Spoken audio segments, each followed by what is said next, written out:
कार्यक्रम के पुण्यार्जक परिवार हैं Shri Parasnath re rolling mills limited, Durgapur 1, Bardhaman, Paschim Bangal. Amita Jain, wife of Anil Kumar Jain. Sangeeta Jain, wife of Vipin Kumar Jain. Rishabh Jain, Shubham Jain, Alka Jain, Srishti Jain एवं समस्त जैन परिवार, दिल्ली। स्वाध्याय महिला मंडल बड़ा मंदिर एवं महिला मंडल मंदिर जी, मुशर्रफन, जयपुर। प्रकाश पद्मन्ना मुगड़ी, शैला प्रकाश, अनूप प्रकाश, प्रांजल जतिन मेहता, केवल जतिन मेहता, यशवंत नगर, कोल्हापुर, महाराष्ट्र। डॉक्टर निर्मला कोठारी एवं कल्याण मित्र स्वाध्याय ग्रुप, पुणे। श्री सुभाष जैन, श्रीमती सरोज जैन, श्रीमती रेणु जैन, श्रीमती अंजलि जैन, श्रीमती आरती जैन, सानवी, वर्धन, आरव, कुवम, सोनीपत, हरियाणा। श्रीमती श्रीमान एवं पुत्री की ओर से गुप्तदान। मानक चंद, कमला देवी, राकेश, नीतू, ऋषभ एवं आयुषी मुशरफ, B123, सेठी कॉलोनी, जयपुर, राजस्थान। जय जिनेन्द्र। अठवीह कम मुके, अठ गुण अणो में सिद्धे, अठम पुण विणविठे, निठ्य कजेय वंदिमो नित्यम। पंच परमेष्ठी भगवान की जय। पिछली ज्ञानशाला की कक्षा में हमने आहार संबंधी जो अधः कर्म का दोष है, जो कि पुद्गल द्रव्य का दोष है, उसके बारे में चर्चा की थी और समझा था कि वह दोष जो आहार संबंधी होता है वह मुनि महाराज को नहीं लगता, क्योंकि उसमें उनके कृत कारित अनुमोदना तीनों का अभाव रहता है। आइए उसी क्रम को हम आगे बढ़ाते हैं और आज की इस कक्षा में, जिसमें आहार संबंधी जो अधः कर्म का दोष है और दूसरा एक औद्देशिक आहार, उद्दिष्ट आहार का जो दोष है, उसके बारे में हम चर्चा करते हैं। गाथा क्रमांक 130। आधा कम्मम उद्देश्यम च पुग्गलमयम इमं दव्वम कहतं मम होदिकदम जमृच्चमचेदनम उत्तम। आधा कम्मम उद्देश्यम, च अर्थात और, आधा कम्मम अर्थात अधः कर्म, दूसरा उद्देश्यम अर्थात औद्देशिक अर्थात उद्दिष्ट, उद्देश्य को लेकर के बनाया हुआ। ऐसे यह दो दोष पुद्गलमयम इमम दव्वम, ये तो पुद्गलमय द्रव्य के हैं, पुद्गलमय द्रव्य रूप हैं, आत्मा के नहीं हैं। आहार संबंधी दोषों की यहाँ चर्चा चल रही है, उसमें हमने समझा अधः कर्म और औद्देशिक उद्दिष्ट आहार का जो दोष है, यह तो पुद्गलमय द्रव्य का है। कह तम मम होदि कदम, कह अर्थात किस प्रकार, तम अर्थात वह दोष, मम अर्थात मेरा, होदि कदम कैसे हो सकता है। वह जो दोष है वो मम कदम मेरे द्वारा किया हुआ कैसे हो सकता है, क्यों नहीं हो सकता मेरे द्वारा किया हुआ। जम नित्यम चेदनम उत्तम, क्योंकि जो नित्यम अर्थात नित्य, हमेशा, अचेदनम अचेतन है, ऐसा उत्तम कहा गया है। यह जो दोष है यह तो पुद्गल द्रव्य का है, यह तो अचेतन कहा गया है, और जब अचेतन है तो फिर यह मेरे द्वारा किया हुआ कैसे हो सकता है, क्योंकि उन मुनि महाराज का वहाँ पर कृत, कारित और अनुमोदना तीनों नहीं हैं, इसलिए उस दोष के भागी वे मुनि महाराज नहीं बनते। आइए एक बार फिर से समझते हैं। अधः कर्म और औद्देशिक अर्थात उद्दिष्ट आहार का दोष, यहाँ दो दोषों की चर्चा चल रही है। उन दोनों दोषों में क्या है, वे दोनों दोष पुद्गलमय द्रव्य रूप हैं, पर पदार्थ रूप में हैं। वे दोष मम कदम मेरे द्वारा किए हुए, कह होदी कैसे हो सकते हैं। उन दोषों को मैंने नहीं किया है, वो मेरे द्वारा किए हुए कैसे हो सकते हैं। गृहस्थ ने, श्रावक ने आहार बनाया, उसमें मेरा कोई अनुमोदना नहीं है, तो फिर वे दोष मेरे द्वारा किए हुए कैसे हो सकते हैं। उन दोषों का भागी मैं कैसे हो सकता हूँ, क्योंकि वे दोष तो नित्य, हमेशा अचेतन ही कहे गए हैं, पुद्गल द्रव्य रूप ही कहे गए हैं। चेतन कभी अचेतन कर्मों का कर्ता नहीं होता और अचेतन कभी चेतन कर्मों का कर्ता नहीं होता। यहाँ जीव आत्मा की बात चल रही है, तो वह जो जीव है वह इन अचेतन क्रियाओं को, जो अचेतन हैं, जो दोष हैं, कौन से दोष, जो पुद्गलमय द्रव्य रूप में हैं, ऐसे ये अधः कर्म और औद्देशिक जो दोष हैं ये पुद्गल के हैं। जब पुद्गल के हैं तो फिर जीव आत्मा उन्हें कैसे कर सकता है? अतः जीव आत्मा के द्वारा ये अचेतन रूप जो पुद्गल में द्रव्य के दोष हैं ये उसके द्वारा नहीं किए जाते, इस प्रकार समझना चाहिए। भैया जी, और औद्देशिक दोष किसे कहते हैं? औद्देशिक दोष किसी के उद्देश्य को लेकर के बनाया हुआ जो आहार है उसमें जो दोष लगता है वह कहलाता है औद्देशिक दोष, जिसे उद्दिष्ट आहार भी कहते हैं। यह दो अपेक्षा से होता है, दो प्रकार का होता है। एक मुनि महाराज का उद्दिष्ट आहार का दोष और एक गृहस्थों का उद्दिष्ट आहार का दोष। यदि मुनि महाराज स्वयं कह करके कि मेरे लिए ये बनाओ, मेरे आहार में, मेरे चौके में ये वस्तु होनी चाहिए, इस तरह वो स्वयं अपने लिए अपने उद्देश्य से बनवाते हैं, तो वह कहलाता है मुनि संबंधी औद्देशिक दोष। और यदि गृहस्थ की हम चर्चा करें तो गृहस्थ यदि कुछ भी आहार में बनाता है या कुछ भी क्रिया करता है और बोलता है और मन में विचार करता है कि यह वस्तु, यह सामग्री मैं मुनि के लिए बना रहा हूँ, तो किसी के निमित्त से, विशेष रूप से उनके ही निमित्त से वह वस्तु वो बना रहा है, तो वह गृहस्थ का औद्देशिक दोष कहलाता है। निश्चित रूप से दोनों दोष हैं। यदि मुनि महाराज अपने लिए कह के कोई वस्तु मंगवा रहे हैं, बनवा रहे हैं, तो वह उनका औद्देशिक दोष के अंतर्गत दोष माना जाएगा। और यदि गृहस्थ है तो फिर उसको भी यह चाहिए कि वह किसी विशेष निमित्त से या मुनि महाराज के निमित्त से उस आहार को न बनाए। यदि बनाता है कि मैं तो मुनि के लिए ही यह वस्तु बना रहा हूँ, तो उसको भी उस भोजन में, अपने गुणों में उसके औद्देशिक दोष का दोष लगता है। भैया जी, क्या जो आजकल के चौके लगाए जाते हैं वह तो मुनि के उद्देश्य से ही लगाए जाते हैं, तो इसमें दोष होगा क्या? नहीं, ये वर्तमान समय की विडंबना है जो उन्हीं मुनि महाराज के निमित्त से चौके अथवा आहार आदि बनाया जाता है। कुछ समय पहले की हम चर्चा करें तो पहले तो सभी घरों में शुद्ध भोजन, शुद्ध आहार स्वयं ग्रहण करते थे। घर घर में प्रतिमाधारी मिलते थे, इसलिए स्वयं शुद्ध भोजन कर रहे हैं। और उसी समय या अथवा उस निमित्त से मुनि महाराज अथवा चतुर्विद संघ में से कोई पदार्थ हैं तो उन्हीं को आहार, वही आहार जो हमने स्वयं के लिए बनाया है वही उनको कराया जाता है। आजकल स्थिति ये है कि हम लोग अशुद्ध आहार करते हैं, इसलिए जो मुनि महाराज के लिए शुद्ध आहार बनाना पड़ता है। वास्तविकता में होना क्या चाहिए, चौका लगाने की एक बहुत अच्छी जो प्रक्रिया है, पूज्य मुनिश्री सुधा सागर जी महाराज कहते हैं कि यदि चौका हम लगा रहे हैं तो उसमें ये भाव मत रखो कि ये सब आहार मैंने मुनि के लिए बनाया है। भाव क्या रखना है, ये सब आहार मुझे शुद्ध आहार करना है, इसलिए मैंने अपने लिए ये भोजन बनाया है। यदि मेरा पुण्य होगा तो मुनि महाराज पधारेंगे और वो मेरे यहाँ से आहार ग्रहण करेंगे। इसलिए चौका लगाने की जो प्रक्रिया है उसको हम समझें। किसी मुनि महाराज के उद्देश्य से हम वो आहार नहीं बनाएं।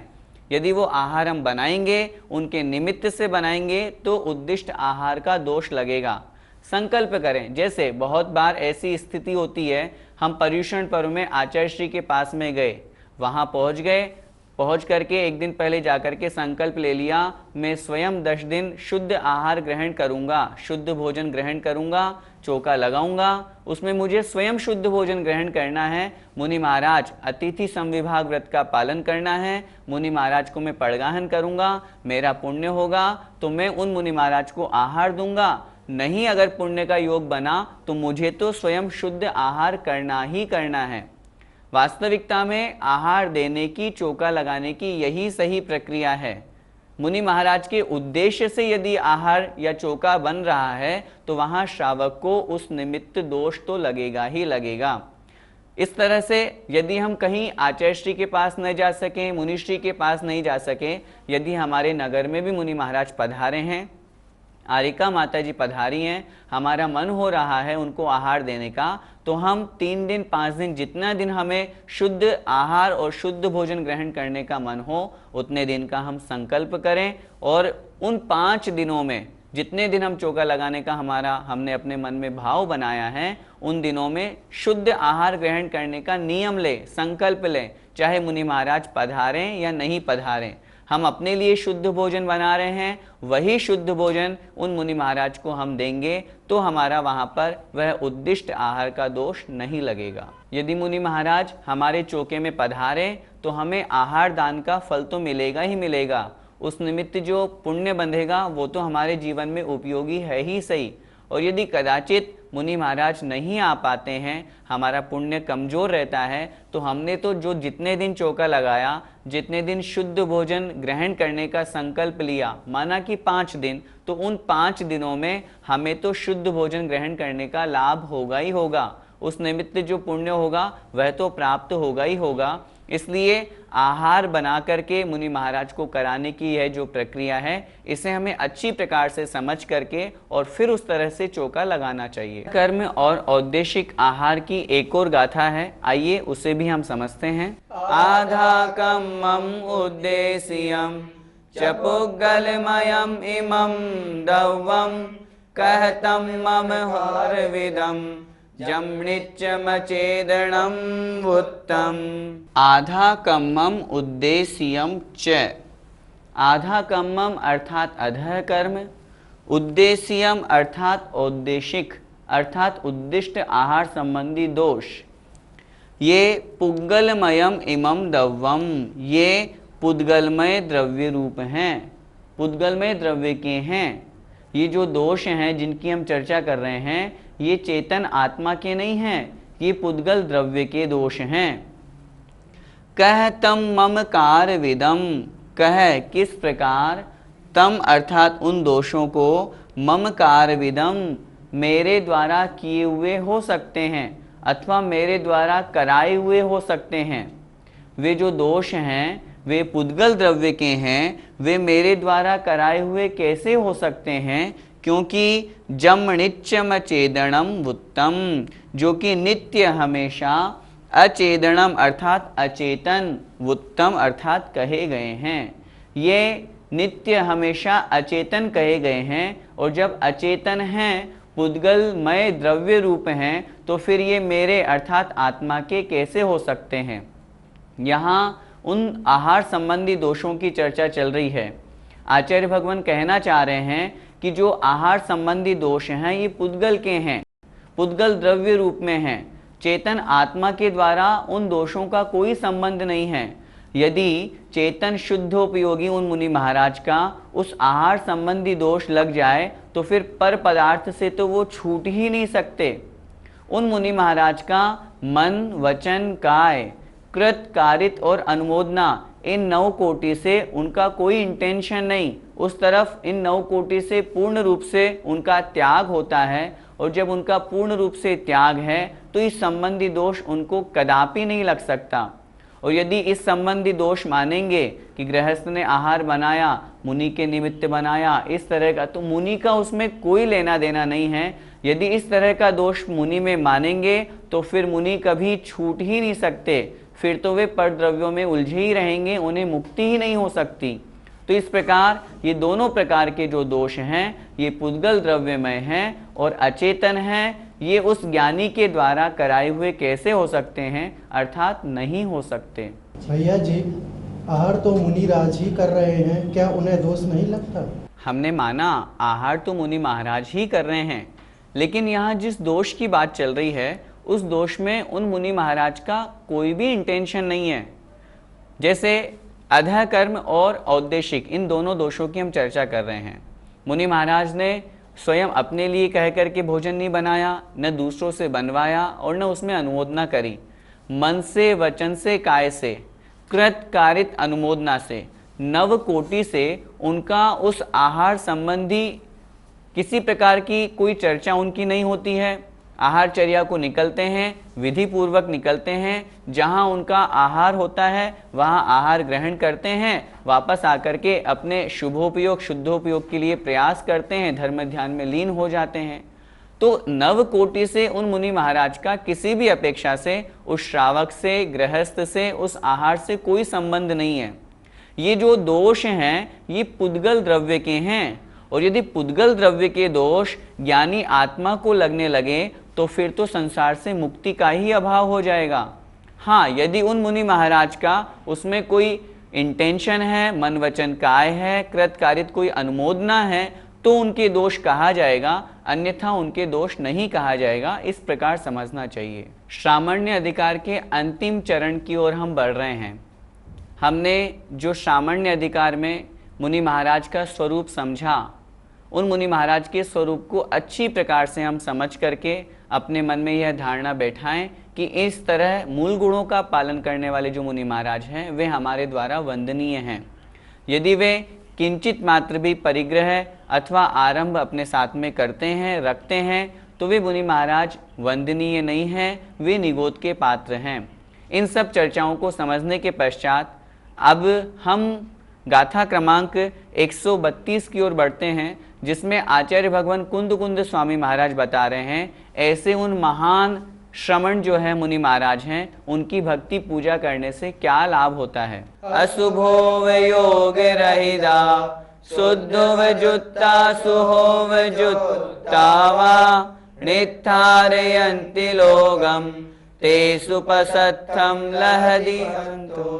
किस प्रकार के मुनि महाराज की भक्ति करने से किस प्रकार का पुण्य लाभ प्राप्त होता है वो इस गाथा में बतलाया है। आइए समझते हैं। अशुभोव योग रहिता, जो अशुभ उपयोग से रहित हैं, जो अशुभोपयोग से रहित हैं, विषय कषायों से रहित हैं। शुद्धुव जुत्ता सुहोव जुत्ता वा, शुद्धुव जुत्ता शुद्धोपयोग से युक्त और शुभोपयोग से युक्त, वा मतलब अथवा।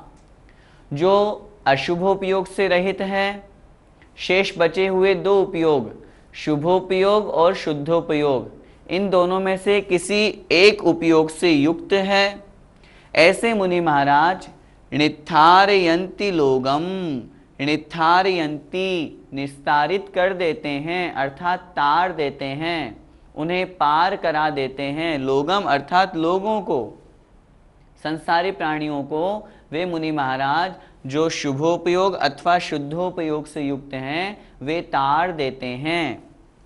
तेसु पसत्थम लहदि भत्तो, तेसु उनमें, उन मुनि महाराज में जो शुभोपयोगी अथवा शुद्धोपयोगी हैं, ऐसे उन मुनि महाराज में जो भक्ति करता है, उनकी जो पूजा भक्ति करता है, वह पसत्थम लहदी प्रशस्त पुण्य को लहदी अर्थात प्राप्त करता है। ऐसे मुनि महाराज जो शुभोपयोग अथवा शुद्धोपयोग से युक्त हैं, उन मुनि महाराज की जो पूजा करता है, भक्ति करता है, उनको मानता है, उनके प्रति अपना विनय भाव प्रकट करता है, स्तुति वंदना करता है, वह भक्तिवान, वह भक्त पुरुष निश्चित रूप से प्रशस्त पुण्य को प्राप्त करता है। और प्रशस्त पुण्य वह पुण्य जो नियम से, परंपरा से मोक्ष का कारण बनता है। इसलिए यहाँ पर ऐसे उन श्रमण की चर्चा की है जो अशुभोपयोग से रहित है। श्रमण भी कौन से, किनकी हमें वंदना करनी है, इस बात का भी परिचय आचार्य भगवान ने यहाँ प्रस्तुत कर दिया। जो अशुभोपयोग से रहित हैं, पंचेंद्रिय के विषय कषायों की ओर प्रवृत्ति नहीं है, परिग्रह से रहित हैं, आरंभ से रहित हैं, ऐसे मुनि महाराज जो शुद्धोपयोगी हैं, शुद्ध आत्मा के ध्यान में लीन हैं, लेकिन हमेशा तो वहाँ नहीं रह सकते, इसलिए शुभोपयोग से युक्त हैं, जो प्रवचन देते हैं, शिष्यों को अनुग्रह करते हैं, जो हमेशा दूसरों को दान आदि के लिए प्रेरणा देते हैं, ऐसे शुभोपयोग से युक्त मुनि महाराज लोगों को, संसारी प्राणियों को पार उतार देते हैं। और वे जो प्राणी हैं जो उनकी सेवा पूजा करते हैं, वे भक्तिवान जो प्राणी हैं, वे उस प्रशस्त पुण्य को प्राप्त करते हैं और उस पुण्य के प्रभाव से सांसारिक भोग उपभोग तो उन्हें स्वयमेव प्राप्त हो जाते हैं, अपितु उस प्रशस्त पुण्य के प्रभाव से वो मुक्ति लक्ष्मी को भी प्राप्त कर लेते हैं। भैया जी, मुनिराज की भक्ति से हमें क्या लाभ होता है? मुनि महाराज की भक्ति से, जैसा कि गाथा में लिखा हुआ है, नित्थारयन्ति लोगम, वे लोगों को उनकी भक्ति संसार से पार उतार देती है, संसार से पार लेकर के मोक्ष अवस्था तक प्राप्त कराती है। और अंतिम चरण में लिखा पसत्थ अर्थात प्रशस्त पुण्य का बंध कराती है। और उस पुण्य के निमित्त से वे नियम से, परंपरा से मोक्ष को प्राप्त करते हैं। पूजा की पंक्तियों में हम पढ़ते हैं, गुरो भक्तिर गुरो भक्तिर गुरो भक्तिर सदास्तु में चारित्रमेव संसार वारणम मोक्ष कारणम। अर्थात जो गुरु महाराज हैं, निर्ग्रंथ दिगंबर हैं, 28 मूल गुणों के धारी हैं, सम्यक दर्शन, सम्यक ज्ञान और सम्यक चारित्र, इन 3 रत्नों से सुशोभित हैं, ज्ञान ध्यान और तप में लीन हैं, ऐसे उन गुरुओं की भक्ति करना निश्चित रूप से वारणम मोक्ष कारणम, संसार से वारने के लिए, संसार को नष्ट करके मोक्ष अवस्था प्राप्त कराने में निमित्त बनती है। गुरुओं की भक्ति, यदि हमें मुनि महाराज को आहार दान देने का सौभाग्य मिल जाए, मुनियों की वैयावृत्ति करने का सौभाग्य मिले, तो उस आहार दान के निमित्त से भी पुण्य की प्राप्ति होती है। मुनि महाराज की वैयावृत्ति करने से पुण्य की प्राप्ति होती है। यदि कदाचित मुनि महाराज को कोई शास्त्र भेंट करने का सौभाग्य अवसर मिल जाए, तो कितना बड़ा ज्ञान दान का फल प्राप्त होता है। जो हम प्रसंग पढ़ते हैं आचार्य कुंद स्वामी महाराज का, उनकी पिछली पर्याय में वो एक ग्वाले के रूप में थे और उन्होंने एक मुनि महाराज को एक शास्त्र दिया था। उस शास्त्र दान के प्रभाव से, ज्ञान दान के प्रभाव से उनको ज्ञानावर्णी कर्म का क्षोभम इतना तीव्र हुआ कि अगली पर्याय में वे आचार्य भगवान कुंद स्वामी बने, जिनका हम शास्त्र पढ़ रहे हैं और जिनकी कृपा से आज हम सभी स्वाध्याय कर रहे हैं और करा रहे हैं। आचार्य भगवान कुंद स्वामी महाराज का बहुत बड़ा महान उपकार है हमारे ऊपर। तो इस प्रकार मुनि महाराज की भक्ति से अनेक प्रकार के लाभ हैं। जब भगवान महावीर स्वामी शेर की पर्याय में थे, तब उस समय 2 चारण रिद्धिधारी मुनि महाराजों के उसने उस शेर के पर्याय में उन महावीर स्वामी की जीव ने दर्शन किए और सम्यक्त्व की प्राप्ति की। तो ऐसे उन महान रिद्धिधारी मूलगुणधारी मुनि महाराजों के दर्शन करने से सम्यक्त्व की भी प्राप्ति होती है, जो हमें संसार से छूटने का प्रथम निमित्त है। इसलिए ऐसे उन शुभोपयोगी और शुद्धोपयोगी मुनि महाराज की हमें भक्ति पूजा करना ही चाहिए। भैया जी, वर्तमान में जो मुनि राज हैं उनकी कौन सा उपयोग माना जाए? जो मुनि महाराज रागी द्वेषी देवी देवताओं की पूजा करते हैं, कराते हैं, मिथ्यात्व में लगे हुए हैं, मिथ्यात्व का पोषण करते हैं, जो मुनि महाराज यंत्र मंत्र तंत्र देने में लगे हुए हैं, जो मुनिराज लौकिक जनसंपर्क करके अपने मठ आदि, अपने आश्रम बनवा रहे हैं, जो 28 मूल गुणों का पालन नहीं करते हैं, उन मुनियों को अशुभोपयोगी ही जानना चाहिए, क्योंकि बिना सम्यक्त्व के शुभोपयोग संभव नहीं। इसलिए आचार्य भगवान यहाँ पर तीनों प्रकार के उपयोग से युक्त मुनियों की चर्चा कर रहे हैं। शुभोपयोगी मुनि महाराज जो अपने 28 मूल गुणों का निरतिचार पालन करते हैं, किसी भी प्रकार का उनमें दोष नहीं लगाते, जिनकी चर्या आगम के अनुसार है, ऐसे वे मुनि महाराज शुभोपयोगी कहलाते हैं। और वे मुनि महाराज क्वचित कदाचित सामायिक और ध्यान आदि के माध्यम से जब अपने आत्म स्वरूप में लीन हो जाते हैं, तो वे शुभोपयोगी मुनि महाराज ही शुभोपयोग को छोड़ करके शुद्धोपयोग को प्राप्त हो जाते हैं। तो इस प्रकार वर्तमान में तीनों प्रकार के मुनिराज हमारे समक्ष हैं। अशुभोपयोगी जो मुनिराज हैं वे नियम से, शिथिलाचार से युक्त हैं, 28 मूल गुणों का उनका पालन नहीं हो रहा है, वे मुनि पद के योग्य नहीं। जो परिग्रह को अपने साथ में रखे हुए हैं, जो आरंभ से युक्त हैं, लौकिक कार्यों में लगे हुए हैं, उन मुनियों से हमें बचना चाहिए। आचार्य भगवान कुंद स्वामी महाराज स्वयं प्रथम चरण में कह रहे हैं, अशुभोपयोग रहिदा, जो अशुभोपयोग से रहित हैं और जो शुभोपयोग और शुद्धोपयोग से सहित हैं, ऐसे मुनि महाराज ही हमें संसार से तारते हैं, संसार से बाहर निकालते हैं। इससे बहुत स्पष्ट इस बात को हमें समझना है कि जो शुभोपयोग और शुद्धोपयोग से युक्त हैं, आगम के अनुसार चर्या करने वाले हैं, ऐसे मुनि महाराज की ही हमें वंदना और पूजा करनी है, भक्ति करनी है, जिससे हम संसार से पार हो सकें। इससे हम यह अर्थ भी ग्रहण करें कि जो मुनिराज अशुभोपयोगी हैं, शिथिलाचारी हैं, वे नियम से इससे विपरीत संसार में भटकाने वाले हैं, खुद स्वयं संसार में परिभ्रमण कर रहे हैं, वे कुगुरु हैं, जिन्हें पंडित दौलत राम जी ने 6 डाला में उपल नाव पत्थर की नाव के समान कहा है। तो ऐसे मुनिराजों से हमें बचना है, अपने सम्यक दर्शन को हमें सुरक्षित रखना है। तो शितलाचारी, अशुभोपयोगी, ऐसे भ्रष्ट मुनि जो मूल गुणों का पालन नहीं कर रहे हैं उनसे बचें, और जो शुभोपयोग को धारण करने वाले, शुद्धोपयोग को प्राप्त होने वाले, आगम के अनुसार चर्या करने वाले जो महामुनिराज हैं उनकी भक्ति पूजा करें, उनकी सेवा पूजा करके प्रशस्त पुण्य को प्राप्त करें, जिससे हमारा मोक्ष मार्ग बन सके। जय जिनेन्द्र। इस कार्यक्रम के पुण्यार्जक परिवार हैं Shri Parasnath re rolling mills limited, Durgapur 1, Bardhaman, Paschim Bangal. Amita Jain, wife of Anil Kumar Jain. Sangeeta Jain, wife of Vipin Kumar Jain. Rishabh Jain, Shubham Jain, Alka Jain, Srishti Jain एवं समस्त जैन परिवार, दिल्ली। स्वाध्याय महिला मंडल, बड़ा मंदिर एवं महिला मंडल मंदिर जी, मुशर्रफन, जयपुर।